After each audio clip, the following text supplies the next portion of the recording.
नमस्कार, KKN live पर आपका स्वागत है।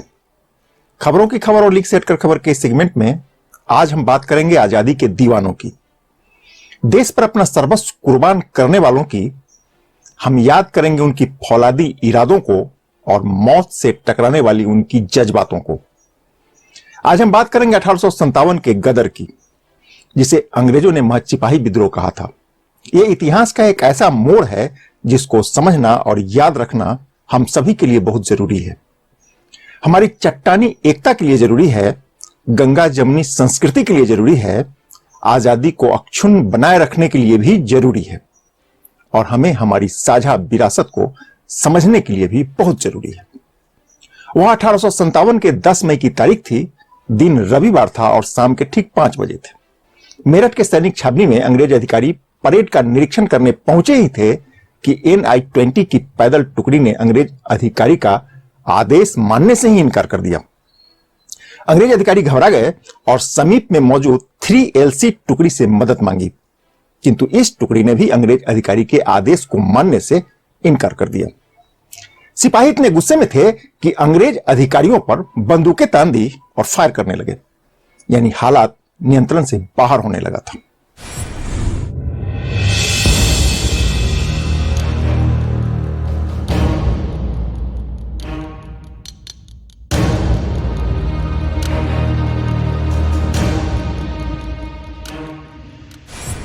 कुछ लोग कहते हैं कि यह अचानक हुआ, पर यह सच नहीं है। दरअसल इस आग की पहली चिंगारी 29 मार्च 1857 को ही सुलग चुकी थी। घटना की शुरुआत होती है बैरकपुर सैनिक छावनी से।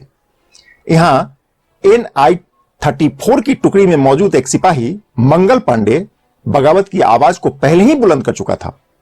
सबसे पहले मंगल पांडे ने ही अंग्रेज अधिकारी का आदेश मानने से इनकार करते हुए उन पर बंदूकें तान दी। न सिर्फ बंदूकें तानी, बल्कि गोली भी चला दिया। गोली लगने से अंग्रेज अधिकारी बाघ की मौत हो गई और हियार से जख्मी हो गया। हालांकि इसके बाद अंग्रेजों ने मंगल पांडे को गिरफ्तार कर लिया और सैनिक कोर्ट में मात्र 10 रोज के एक बहुत ही छोटे से ट्रायल को आधार बनाकर 8 अप्रैल को मंगल पांडे को फांसी दे दी गई। कहते हैं कि अंग्रेज अधिकारियों पर मंगल पांडे का खौफ इस कदर था कि वह जिस सैनिक टुकड़ी में शामिल था, यानी 34 NI की टुकड़ी को अंग्रेजों ने भंग कर दिया। अंग्रेजों को लगा कि बात खत्म हो गई, पर ऐसा हो नहीं सका। भारतीय सिपाही अंदर ही अंदर सुलग रहे थे। नतीजा 24 अप्रैल को सिपाहियों का गुस्सा फिर से फूटा। मेरठ के ही एक परेड के दौरान 3LC के 90 घुड़सवार सैनिकों में से 85 सैनिकों ने नए कारतूस लेने से इनकार कर दिया। अंग्रेजों ने फिर से इन 85 घुड़सवार सैनिकों को कोर्ट मार्शल कर दिया। अब की बार सभी को 5 वर्ष के कारावास की सजा दी गई। अंग्रेजों को फिर लगा कि मामला दब जाएगा, पर ऐसा हो नहीं सका और आखिरकार 10 मई को भारतीय सिपाहियों ने अंग्रेजों के खिलाफ खुलेआम विद्रोह करके भारत के स्वतंत्रता संग्राम की नींव रख दी। अंग्रेजों के खिलाफ मेरठ से शुरू हुई यह बगावत धीरे धीरे कानपुर, बरेली, झांसी, महाराष्ट्र, दिल्ली और अवध तक फैलती चली गई, जिसको कालांतर में ब्रिटिश शासन के खिलाफ भारतीय लोगों की पहली स्वतंत्रता संग्राम मानी गई है। कहते हैं कि 1857 का संग्राम वास्तव में आजादी की पहली लड़ाई थी। इतिहास में इसको एक बड़ी और अहम घटना मानी जाती है। हम पहले ही बता चुके हैं कि इसकी शुरुआत 10 मई 1857 को हुई। ऐसा बताया जाता है, हालांकि हमने आपको पूरी घटनाक्रम से पहले ही अवगत करा दिया है। एक बात और है जो यहां बताना जरूरी है। कई इतिहासकारों का मानना है कि 1857 के स्वतंत्रता संग्राम से पहले भी देश के अलग अलग हिस्सों में कई घटनाएं घट चुकी थी। इसमें से जो सबसे प्रमुख है वह है सन्यासी विद्रोह।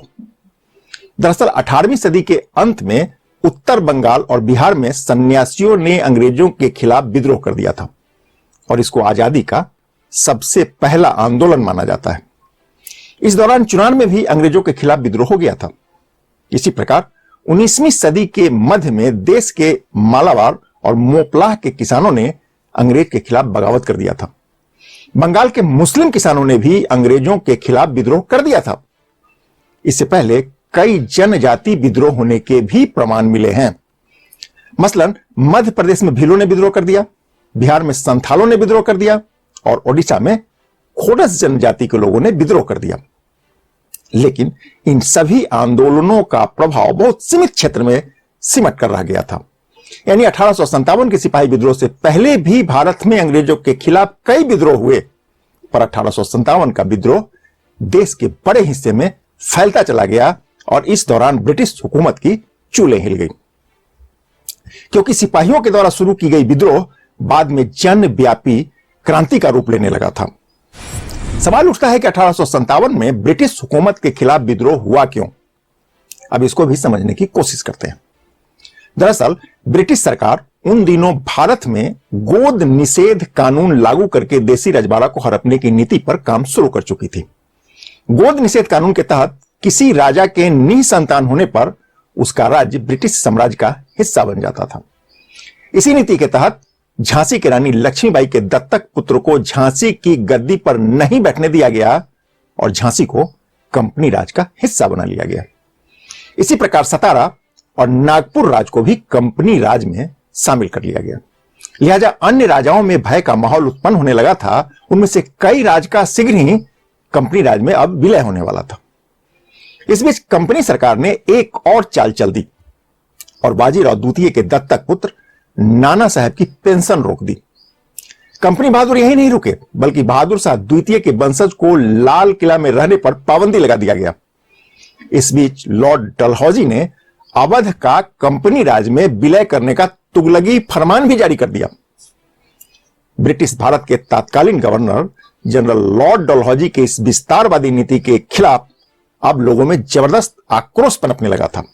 कंपनी के गवर्नर जनरल ने भारतीय राज्यों को अंग्रेजी साम्राज्य में मिलाने के उद्देश्य से और भी कई नियम बनाए। ब्रिटिश सरकार ने हिंदुओं के उत्तराधिकार कानून में बदलाव कर दिया।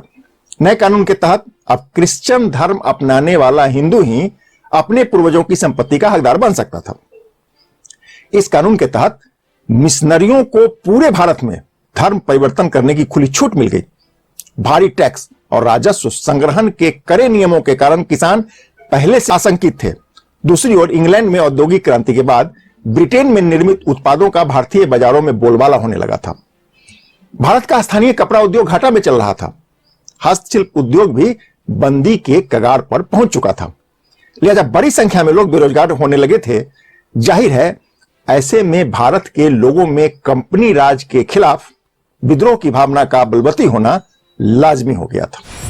इधर कंपनी राज के भारतीय सैनिकों के मन में भी असंतोष गहराने लगा था। आपको बताना जरूरी है कि उन दिनों ब्रिटिश सेना में 87% से ज्यादा भारतीय सैनिक हुआ करते थे।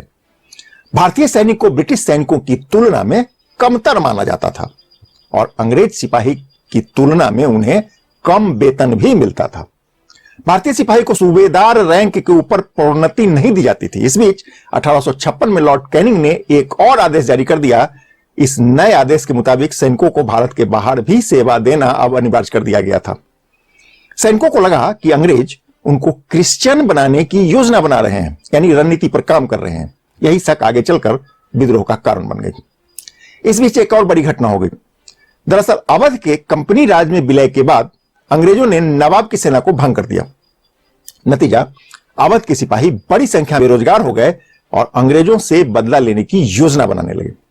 यानी बगावत की पूरी पृष्ठभूमि तैयार हो चुकी थी, बस एक चिंगारी के भड़कने का इंतजार था। आखिरकार वह भी हो गया। उन्हीं दिनों सेना में शामिल हुए एक नई राइफल को लेकर एक अफवाह फैलने लगी थी। अफवाह यह थी कि राइफल के कारतूस में सूअर और गाय की चर्बी मिली हुई है। इस राइफल को फायर करने से पहले कारतूस को दांत से खींचना पड़ता था। नतीजा इस अफवाह से हिंदू और मुस्लिम दोनों धर्म के सिपाही आहत हो गए। सबसे पहले सिपाही मंगल पांडे ने बगावत कर दिया। फिर जो हुआ वह किसी से छिपा नहीं है। इस घटना के बाद देखते ही देखते मेरठ छावनी में विद्रोह की आग भड़क गई। सिपाहियों ने ब्रिटिश अधिकारियों की हत्या कर दी और जेल को तोड़ दिया। सिपाही बैरक से निकलकर दिल्ली की ओर कूच कर गए और 12 मई को दिल्ली पर अधिकार कर लिया। सैनिकों ने मुगल सम्राट बहादुर शाह जफर द्वितीय को दिल्ली का सम्राट घोषित कर दिया। इस लड़ाई में अंग्रेज अधिकारी जॉन निकोलसन मारा गया। इससे अंग्रेज पूरी तरह से घबरा गए। अब तक यह विद्रोह लखनऊ, इलाहाबाद, कानपुर, बरेली, बनारस, बिहार और झांसी तक फैल चुकी थी। इधर अंग्रेजों ने पंजाब से सेना बुलाकर 21 सितंबर को दिल्ली पर दोबारा कब्जा कर लिया। इस बीच लेफ्टिनेंट हडसन ने एक साजिश रच दी और धोखे से बहादुर शाह द्वितीय के पुत्र मिर्ज मुगल और मिर्ज ख्वाजा सुल्तान की हत्या कर दी। हडसन यही नहीं रुका, बल्कि उसने बहादुर शाह के पोता मिर्जा अबू बकर को गोली मरवा दी। इधर विद्रोह की आग लखनऊ को अपनी चपेट में पूरी तरीके से ले चुका था। यहां के क्रांतिकारी सैनिकों ने ब्रिटिश रेजिडेंसी को घेर लिया। इस लड़ाई में ब्रिटिश अधिकारी हेनरी लॉरेंस की मृत्यु हो गई। हैवलॉक और आउटड्रम को लखनऊ छोड़कर भागना पड़ा। हालांकि बाद में गोरखा रेजिमेंट की मदद से कॉलिन कैपबेल ने दोबारा से शहर पर अपना अधिकार कायम कर लिया। कहते हैं कि 1857 का यह विद्रोह करीब 14 महीने तक चला और फाइनली 8 जुलाई 1858 को लॉर्ड कैनिंग ने विद्रोह समाप्त होने की घोषणा कर दी। सवाल उठता है कि जिस तेजी से यह आंदोलन फैला, उतनी सफलता क्यों नहीं मिली। इसका सबसे बड़ा कारण है कि कुछ प्रमुख राजघराना का अंग्रेजों के साथ खड़ा रहना। हुआ यह कि दक्षिण के प्रांतों ने इस आंदोलन में शामिल होने से इनकार कर दिया। इधर सिंधिया राजवंश ने भी आंदोलन का समर्थन करने से इनकार कर दिया। इसी की देखा देखी होलकर राजवंश और जोधपुर के कुछ राजवंशों ने अंग्रेजों के खिलाफ मोर्चा लेने से इनकार कर दिया। भारतीय सैनिकों के पास असरदार नेतृत्व का भी बहुत अभाव था। हालांकि नाना साहब, तांडिया टोपे और रानी लक्ष्मीबाई ने पूरी दिलेरी के साथ अंग्रेजों का मुकाबला किया, किंतु अधिकांश स्थानों पर अनुभवहीन सैनिक आसानी से अंग्रेजों की बिछाई जाल में फंसते चले गए। क्रांतिकारियों के पास ठोस लक्ष्य एवं स्पष्ट योजना नहीं थी। बेशक बहादुर शाह जफर और नाना साहब ने बेहतर तरीके से काम किया, किंतु इन लोगों को रणनीति बनाने का भरपूर अवसर ही नहीं मिला। दूसरी ओर ब्रिटिश सेना के पास लॉरेंस ब्रदर्स, निकोलसन, हैवलॉक, आउटड्रम एवं एडवर्ड जैसे कुशल सेनानायक मौजूद थे। आंदोलन के विफल होने का एक बड़ा कारण हमारा बुद्धिजीवी वर्ग भी बना। ताज्जुब की बात यह है कि उन दिनों भी तथाकथित बुद्धिजीवी जमात इस आंदोलन से खुद को अलग रखने की कवायद में लगा रहा। हद देखिए कि कलकत्ता एवं बंबई में ऐसे लोगों ने कई सभाएं की और अंग्रेजों की सफलता के लिए प्रस्ताव पारित किए गए। खैर, विद्रोह के समाप्त होने के बाद 1858 ईस्वी में ब्रिटिश संसद ने एक कानून पारित किया और ईस्ट इंडिया कंपनी के अस्तित्व को भारत में समाप्त कर दिया गया। इस नए कानून के पारित होते ही भारत पर शासन करने का अधिकार सीधे महारानी विक्टोरिया के हाथों में आ गई। इसके बाद महारानी ने भारत के लिए एक वायसराय की नियुक्ति कर दी और ब्रिटेन में ही भारतीय शासन व्यवस्था को संचालित किया जाने लगा। ब्रिटेन से ही इसको संचालित किया जाने लगा। कहते हैं कि पलासी के युद्ध के बाद ईस्ट इंडिया कंपनी भारत में मजबूत होने लगी थी और द्वितीय विश्व युद्ध के बाद तक वह भारत में शासन करती रही। इस दौरान अंग्रेजों ने हमें सिर्फ आर्थिक रूप से कंगाल ही नहीं बनाया, बल्कि हमको मानसिक दिवालियेपन के कगार पर भी पहुंचा दिया। भाई को भाई से ऐसे लड़ाया कि हम आज भी एक दूसरे को दुश्मन ही समझते हैं। शिक्षा नीति में इस तरह से जहर घोल दिया गया कि कई पीढ़ी लग जाएंगी इसको ठीक करने में। देश का भूगोल इसलिए नहीं बदला कि राजनीति को इसकी जरूरत थी, बल्कि इसलिए ताकि हम आपस में लड़ते रहें, मरते रहें और गुलाम मानसिकता को खुद में सहेजे रखें। क्योंकि यदि हम मिल गए और मिलकर विकास के पथ पर चल पड़े तो फिर हमारा हाथ पकड़ने वाला कोई नहीं होगा। अब इसको समझने का वक्त आ गया है। नमस्कार।